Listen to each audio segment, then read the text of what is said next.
Hi guys, my name is Shikhar and welcome to your MBA Buddy channel. Today I am going to share with you my ISB interview experience. ISB is no less than a dream school for me. I badly wanted an option of studying from ISB. Luckily, I have an admit.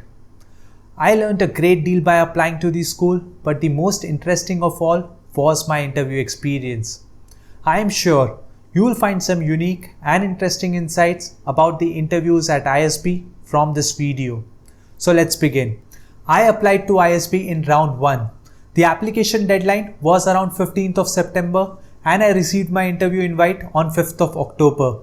My interview was scheduled for 12th of October. I literally just had 1 week to prepare for my interviews, considering that I hadn't started my interview preparations yet. Also, I remember that I didn't have any option to choose the dates for my interview.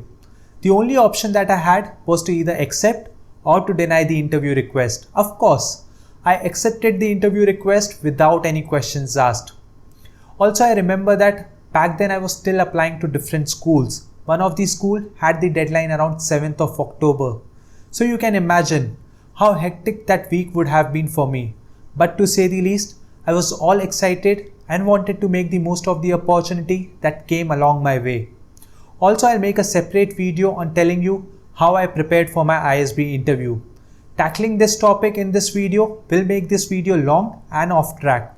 So if you will be interested in that video, you might want to consider subscribing the channel. Now coming back to my interview invite, it had standard details such as the location and the time for the interview, and the instructions for the candidates to be in business formals and to carry their passports for the purposes of verification. Very well then, I reached 30 minutes prior to the start of my interview, got myself registered and took one of the very few vacant seats in the room. The room was filled with bright candidates who seemed to mean business. That sight really made me nervous, but I didn't let it show it on my face. The trick is to pretend to be confident until you feel confident. So I was pretending to be confident until one of my interviewers came to escort me to the interview room. My panel had 2 people in it. Both were alumni.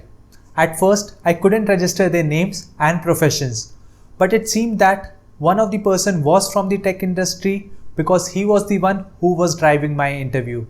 The other one, later I got to know that he's an entrepreneur. Both seeing the nervousness on my face offered me water and candies. Also, they told me that it is a blind interview wherein they only have my resumes and not my GMAT score and the essays. So they'll be ready to start my interview when I am ready. First came the no-nonsense question, that is, tell me about yourself. I had memorized the answer to this question, and when I was answering, it exactly looked like it was scripted.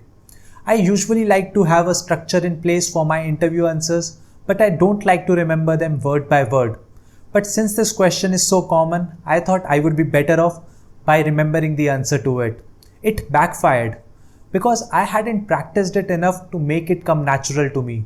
So certainly this wasn't one of my best answers on this interview. Then came the questions around my resume.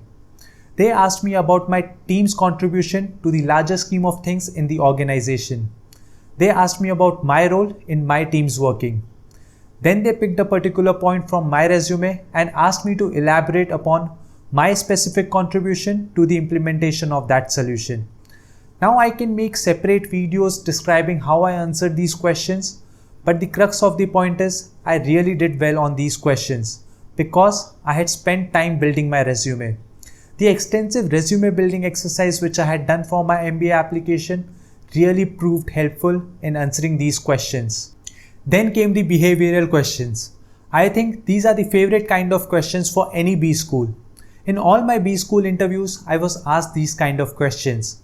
But for ISB specifically, I was asked about a time when I had to do cross-cultural collaboration and about a time when I had to resolve conflicts within my team. I did fairly well on these questions because I was prepared for them. I had solid stories from my professional life and I put them in a STAR approach. STAR is nothing but situation, task, action and result. This helped me stick to a structure, but at the same time convey the essence of my stories in the most effective way to my interviewers. Then came the stereotypical questions like why MBA and why product management. I had given product management as my post-MBA goal. So I provided them with 3-4 solid points around the why MBA question and put those points in my personal context. But I couldn't do so for the why product management question. And this was pretty evident from the follow-up question when my interviewer asked me why you want to do product management. So I think my answer was more of a wishy-washy answer lacking a personal context.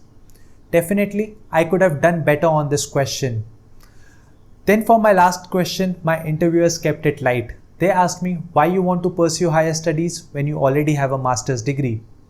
To this, I figured that I have already given an academic kind of an answer to my why MBA question. So I can use this opportunity to present a different trait of mine. So I told them how I built a network of professionals and made friends for life in my master's program. And more importantly, how I intend to do the same during my time at ISB. As a closing note, my interviewers told me that I can ask them any questions that I might have.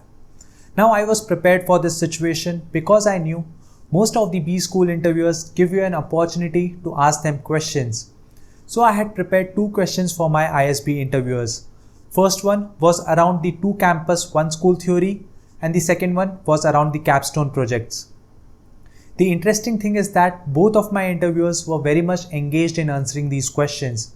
They spent around 5 to 6 minutes, which I think is quite a lot because my entire interview lasted for around 30 to 35 minutes. In the end, we shared pleasantries and I was informed that my results will be sent over mail. Luckily, those results made my day. So this was pretty much that I had to share in terms of my ISB interview experience.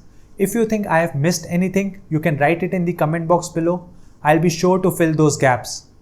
Also, it would be great if you can show some support if you found any value in this video by subscribing the channel and liking the video. You can connect with me on LinkedIn. My LinkedIn details are in the description box below.